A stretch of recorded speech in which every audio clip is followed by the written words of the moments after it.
Ambati Silks, Kanchipuram Saree Store, now in Vijayawada. Exclusive Pattu Sarees, Salwas and Lehengas. నమస్తే, welcome to Suman TV. నేను పద్మిని. ప్రస్తుతంతో పాటు ప్రముఖ ఆధ్యాత్మికవేత్త, వాస్తు జ్యోతిష పండితులు డాక్టర్ నిట్టల ఫణిభాస్కర శర్మ గారు మనతో పాటు ఉన్నారు. మాట్లాడదాం. నమస్కారం అండి. నమస్కారం అండి. ఫణి గారు, ఒక 2-3 ఏళ్ల నుంచి చేస్తున్నానా మిమ్మల్ని ఇంటర్వ్యూ? అవునండి. చేస్తున్నాను కదా. ఈ ప్రశ్న వదలవా అనకండి. ఆ సమస్య వదలట్లేదు జనాల్ని, అందుకని మళ్ళీ మళ్ళీ అడగాల్సి వస్తుంది. దేని గురించి అడుగుతున్నానో మీకు అర్థమయ్యే ఉండాలి. అప్పులు. ఎవరిని చూసినా ఈ అప్పులు ఏమిటండి ఈ గోల? ఈ అప్పుల బాధల నుంచి బయటపడడానికి ఏదైనా మార్గం చెప్పండి ఫణి గారు. అసలు అప్పు ఎందుకు చేస్తున్నారు? చేస్తామండి, అయిపోయింది. మన దగ్గర 10 రూపాయలు ఉన్నాయి, మనకు 100 రూపాయల వస్తువు కావాలి. ఇది వరకు కాలంలో ఎలా ఉండేదంటే 10 రూపాయలు సంపాదిస్తే దాచుకునేవాడు. ఇప్పుడు 10 రూపాయలు నా దగ్గర ఉంది కాబట్టి 100 రూపాయల వస్తువు కొనుక్కోవాలి. ఈ మధ్యలో 90 మనకు అప్పిచ్చేవాడు ఈజీగా దొరుకుతున్నాడు. ఇది వరకు దొరికేవాడు కాదు. అందుకనే మనకు ఆ శ్లోకం చెప్పారు, అప్పిచ్చేవాడు వైద్యుడు ఎప్పుడు నెరదగపారు నేరు. వాళ్ళు ఉన్న చోట ఉండరా బాబు, ఎప్పుడు అప్పిచ్చేవాడు, ఏరు ఉండేటువంటిది, వైద్యం ఉండేటువంటిది ఆ ప్రాంతంలో ఉండని చెప్పేవారు. ఇప్పుడు మనకి ఎక్కడున్నా అప్పు దొరుకుతుంది. ఈ ఈజీగా అప్పు దొరకడమే పెద్ద ప్రమాదం అయిపోయింది. పిలిచి మరీ క్రెడిట్ కార్డులు మనకి ఇస్తున్నారు. నువ్వు వాడుకో, నీకు 1 లక్ష ఇస్తాను, 2 లక్షలు ఇస్తాను క్రెడిట్ కార్డు అని అంటూనే ఉన్నారు. వీడి ఉన్నాయనే అప్పు చేస్తున్నారు. ఇది వరకు ఇంత స్వేచ్ఛ లేదు. ఆర్థికంగా మనం పతనం అయిపోవడానికి కారణం మన మైండ్ సెట్టే. ఉండొచ్చు, మనకి కోరిక ఉండొచ్చు. ఇది వరకు కాలంలో కూడా అందరికీ కోరికలు ఉండేవి, కానీ పక్కన ఒకడు ఉండేవాడు, మన తాహత అది కాదు అని చెప్పి నిలువరించేటువంటి వాడు ఎవడో ఉండేవాడు. పెద్దవాళ్ళు, అది మళ్ళీ మన వాళ్ళు, పెద్దవాళ్ళు. ఒరే, నువ్వు కారు కొనుక్కోవాలి అంటే నీ దగ్గర 10 రూపాయలు ఉంటే కారు రాదురా, నువ్వు చదువుకుని ఉద్యోగం చేసుకుని ఆ వచ్చిన డబ్బుతో కారు కొనుక్కోవాలని చెప్పేవాడు. ఇప్పుడు అలా కాదు. కారు కావాలా, వీడే అడుగుతున్నాడు ఎదురు ప్రశ్న, నీకు కారు కావాలా, 1000 రూపాయలు డౌన్ పేమెంట్గా కారు ఇస్తాను పట్టుకెళ్ళు. అలా అంటే మన బుద్ధి ఎటువైపు పరిగెడుతుంది? కాబట్టి ఇక్కడ అలాగా మనల్ని, ఇక్కడ బ్యాలెన్స్డ్ మైండ్ సెట్ లేనటువంటి వాడు ఎవడైనా ఈ అప్పుల బాధలో కూరుకుపోతాడు.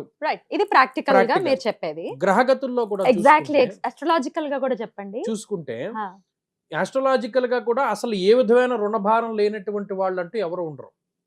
వాడికి ఏదో ఒక రుణభారం ఉంటూనే ఉంటుంది. రుణం ఉంటేనే కదా జన్మ తీసుకుంటాం, అది కూడా కరెక్ట్. అది మరి అది జాతకమే.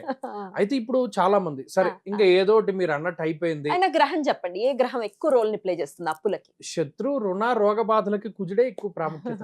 అందున కుజుడుకున్న ఫోర్స్ ఎటువంటిది అంటే ఇంకా రెండో ఆలోచన ఉండనివ్వడు. ఆయన వెళ్ళిపోవాలి. సత్వభూ ప్రాకార రోగ వ్రణ సాహస శస్త్రాగ్ని సందర్శనోత్పాటన భ్రాతృకారకుడు కుజుడు.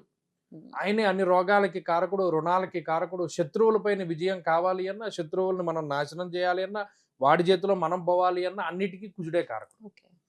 మరి సరే మీరు అన్నట్టు ఏదో ఒకలాగా మనకున్న కోరిక చాపల్యం మనం అప్పు చేసేసాం. అది ఎలా తీరుతుంది? అది చాలా పెద్ద ప్రశ్న. ఎక్కువ మంగళవారాలు పాటించాలి. ఈ మంగళవారానికి ఉన్నటువంటి శక్తి ఏంటి అంటే మారు కోరేటువంటి వారం మంగళవారం. మంగళవారం నాడు మనం అప్పు తీర్చామనుకోండి, మళ్ళీ మళ్ళీ మనం తీరుస్తూ ఉంటాం వెంటనే. ఇది 2 రకాలుగా అర్థం చేసుకునే వాళ్ళు ఉన్నారు. అప్పు అనేది ఉంటేనే కదండి మళ్ళీ మళ్ళీ తీరుస్తాము అంటే, మంగళవారం నాడు మనం డబ్బు ఇస్తే మన దగ్గర నుండి అలాగే పోతుందేమో, అప్పులు ఎక్కువగా ఉంటాయేమో అని అనుకునేవాళ్ళు. లేదు, అసలు మన అప్పు తీర్చలేనటువంటి స్థితి నుండి 1,00,000 రూపాయల అప్పుకి 1000 గట్టి అలా 1,00,000 తీర్చగలుగుతున్నాం కదా అని ఆలోచించేటువంటి వాళ్ళు ఉంటారు. ఇక్కడ మంగళవారం అప్పు తీర్చచ్చు, చెయ్యకూడదు మంగళవారం. అలాగే మంగళవారం నాడు ప్రత్యేకించి కుజగ్రహ సంబంధమైనటువంటి వారం కాబట్టి ఎర్రటి పళ్ళను దానం చేయాలి.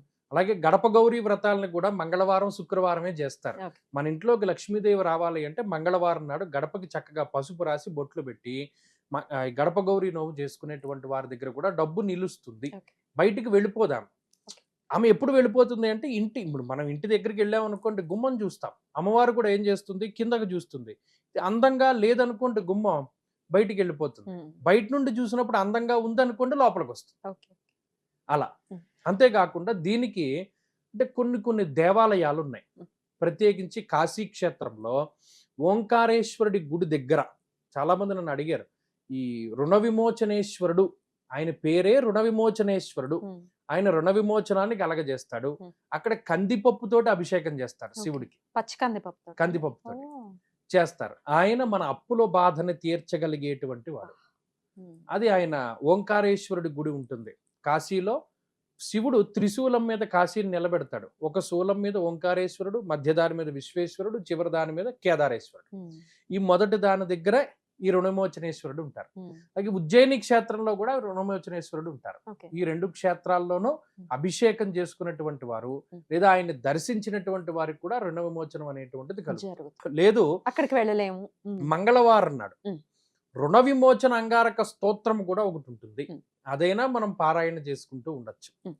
ఎక్కువ మంగళవారానికి ఇవన్నీ రిలేట్ అయి ఉన్నాయి. అంగారకుడికే ఎక్కువ రిలేట్ అయి ఉన్నాయి. అలాగే ఈ అంగారకుడికి అధిష్టాన దైవమైనటువంటి సుబ్రహ్మణ్యుడికే ఎక్కువ ఇవన్నీ రిలేట్ అయి ఉన్నాయి. సుబ్రహ్మణ్య ఆరాధన చేసినటువంటి వారు, సుబ్రహ్మణ్య దర్శనం చేసినటువంటి వారు, అలాగే మన్యు సూక్తముతో అభిషేకం చేసినటువంటి వారు శివుడికి కానీ సుబ్రహ్మణ్యుడికి కానీ, అలాగే ఈ రుణ విమోచనేశ్వరుడికి అభిషేకం చేసినటువంటి వారు, వీరందరికీ కూడా అప్పుల బాధలు త్వరగా తగ్గిపోతాయి. మనకి ఇన్ని అవకాశాలు ఉన్నాయి. ఖచ్చితంగా. అయితే మంగళవారాలు ఉపవాసాదులు చేయటం ఇవి కూడా నియమంగా ఉండటం చాలా గొప్ప. నిజంగా బీపీ పెరిగిపోతుందండి, మాకు కోపం పెరిగిపోతుంది, ఫ్రస్ట్రేషన్, అసహనము, అశాంతి, అలజడి పెరిగిపోతున్నాయి. ఇవి ఎలా తగ్గుతాయి? మంగళవారం చేస్తే తగ్గుతాయి. మంగళవారం నాడు ఉదయాస్తమానం మనం ఏం తినకుండా సాయంత్రం పూట నక్షత్ర దర్శనం అయిన తర్వాత భోజనం చేసినటువంటి వారికి ఈ బీపీ తగ్గుతుంది ఫస్ట్. ఖచ్చితంగా. సో ఈ విధంగా అప్పుల బాధల నుంచి ఖచ్చితంగా బయటపడచ్చు అని చెప్తున్నారు. బయటపడాలి, ఈ అప్పు అనేది లేనటువంటి ఒక మనిషిని చూడాలి అనేది ఒక ఆకాంక్ష. అది ఈశ్వరుడు ప్రసాదించాలి, అది జరగాలి అని ఖచ్చితంగా కోరుకుంటున్నాను. ఎందుకంటే ఆ మానసిక క్షోభ అనుభవించిన వాడికి మాత్రమే తెలుస్తుంది. బాధ నుంచి బయటపడాలి. చాలా అద్భుతంగా మాకు వివరించారండి. కృతజ్ఞతలు. నమస్కారం అండి.